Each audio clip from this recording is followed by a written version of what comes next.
जय चौधरी साहब, आप किस तरह देखते हैं? एक तो एनालिसिस मैंने किया, मे बी यू एग्री और डिसएग्री, के ईरान के अंदर भी इस वक्त क्लरिक्स के बजाय जनरलों की हुकूमत आ चुकी है और दुनिया में हर जगह इस बात को कोट किया जाए। यहाँ तक कहा जा रहा है कि ये जो मुज्तबा खामनाई को बनाया गया रूहानी पेशवा, ये किसी प्रोसेस के तहत तो नहीं बनाया गया, कोई प्रोसेस तो उस वक्त था ही कोई नहीं।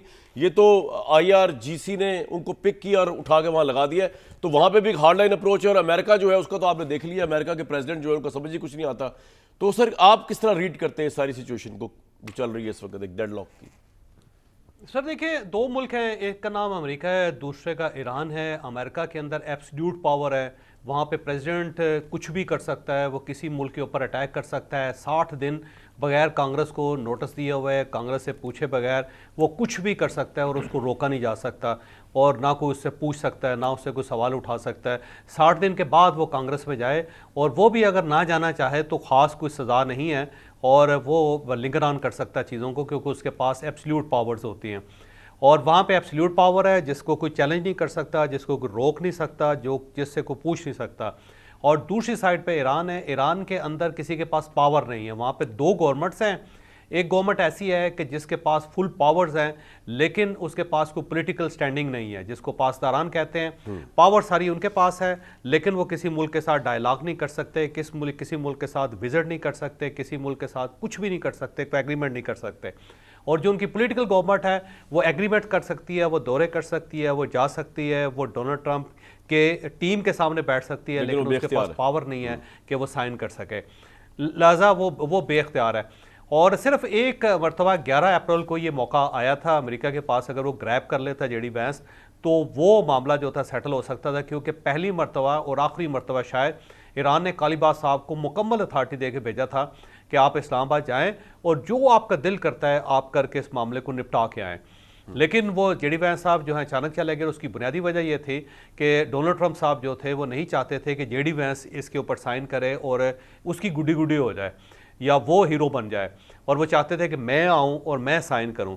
बस वो उस वक्त एक ये जो कप है वो स्लिप हुआ, और उसके बाद जब कालीबाफ साहब वापस गए और उन्होंने जब डिटेल बताई, तो वहाँ पे पासदारान ने तलवारें निकाल ली। उन्होंने कहा खबरदार अगर किसी ने ये दोबारा इस किस्म का एग्रीमेंट करने की कोशिश की।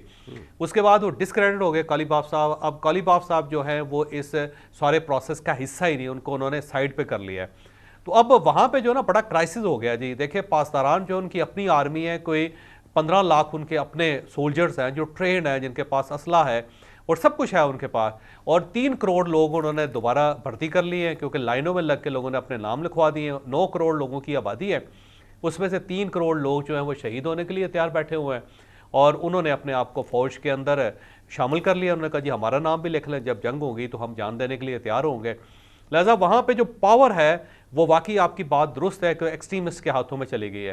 लिहाजा जो डायलॉग करते हैं, अब्बास अरागची साहब डायलॉग करते हैं, या कालीबाफ साहब ने किया, या मसूद पज़ेश्कियान साहब ने किया फील्ड मार्शल के साथ, वो जब उन्होंने कर लिया तो उसके बाद फिर ज़ाहिर है इम्प्लीमेंटेशन की बारी थी, तो उस वक्त पासदारान सीधे हो गए।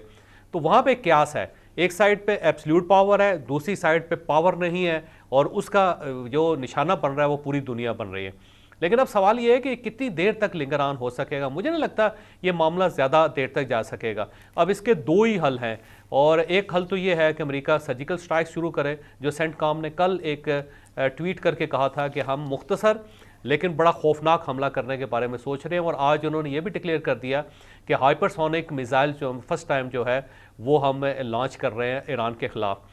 और ये जो सिर्फ उसकी बैटरी जो है ना, $2.7 बिलियन का ये सारा प्रोसेस है, जिसमें एक मिसाइल जो 4.5 अरब रुपए का है, जिसको उन्होंने लॉन्च करने का फैसला किया। सेंटकॉम की आज बाकायदा अगर आप देखेंगे तो उनकी ट्वीट भी है, बल्कि एक खबर है अगर आप देखेंगे ना, तो ये अमेरिकन मीडिया खबर पोर्ट्रे कर रहा है कि उन्होंने जी तकरीबन बंदोबस्त ये कर लिया हुआ है।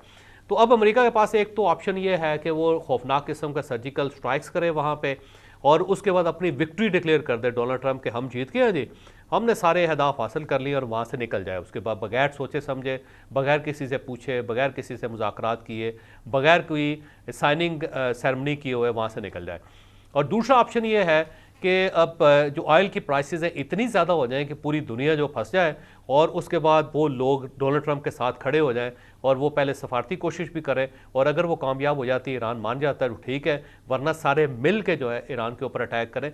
ये दूसरा ऑप्शन यही है। तीसरा ऑप्शन ये था कि ईरान थोड़ा सा पीछे हटे, लेकिन मुझे अब ये पीछे हटता हुआ नज़र नहीं आ रहा, क्योंकि जितनी कोशिश ममालिक ने करनी थी कर ली है। चाइना ने की है, पाकिस्तान ने की है, तुर्किया ने की है, मिस्र ने की है, और ओमान ने की आखिर में। ये सारे मुल्कों ने बड़ा जोर लगा लिया, उनको समझाया है, लेकिन ईरान मुझे नहीं लगता कि अब समझ रहा है। वो कहता है कि नहीं, हम जीते हुए हैं और हमने मजीद जीत के रहना है। अब ये सिनेरियो जो बन रहा है ना कामरान साहब, वो बड़ा दिलचस्प है। अमेरिका यहाँ से निकलना चाहता है, ईरान उसको निकलने नहीं दे रहा। ईरान उसको निकलने नहीं दे रहा। तो ये अजीब सी बात है यार, वो जाना चाहता है, उसको जाने दो, जाने दो। ये उसको रोक के बैठे हुए हैं। तो उसकी वजह से देखिए ईरान की जो सूरत हाल है वो बहुत खतरनाक होती चली जा रही है अंदर। और दूसरा, पूरी दुनिया की जो सूरत हाल है वो आपके सामने। $126 का आज पर बैरल जो पेट्रोल हो गया, ये 140 पे जाते हुए इसको देर नहीं लगेगी। ये एक आध हफ्ते के अंदर अंदर 140 पे चला जाएगा। और $140 पे चले जाने का मतलब ये है कि हर चीज़ तबाह बर्बाद हो जाए पूरी दुनिया की, पूरी दुनिया रुक जाए। तो ये जो इस वक्त यूरोपियन यूनियन इनकार कर रही है डोनाल्ड ट्रंप के साथ मिलने से, मुझे लगता है कि अगर ये प्राइसेस बढ़ती चलेगी तो यूरोपियन यूनियन को फिर अमेरिका को सपोर्ट करना पड़ जाएगा। वो डोनाल्ड ट्रंप को से खुश नहीं है, लेकिन ना खुश रहने के बावजूद भी फिर वो इसको सपोर्ट करेंगे ताकि ये मामला ख़त्म हो, ये हल हो। और ये जो सूरत हाल है ये बड़ी खतरनाक है। अब देखते हैं आने वाले दिनों में क्या होता है। लेकिन पाकिस्तान मुझे लगता है कि थोड़ा सा पीछे हट गया है सारे सिनेरियो से।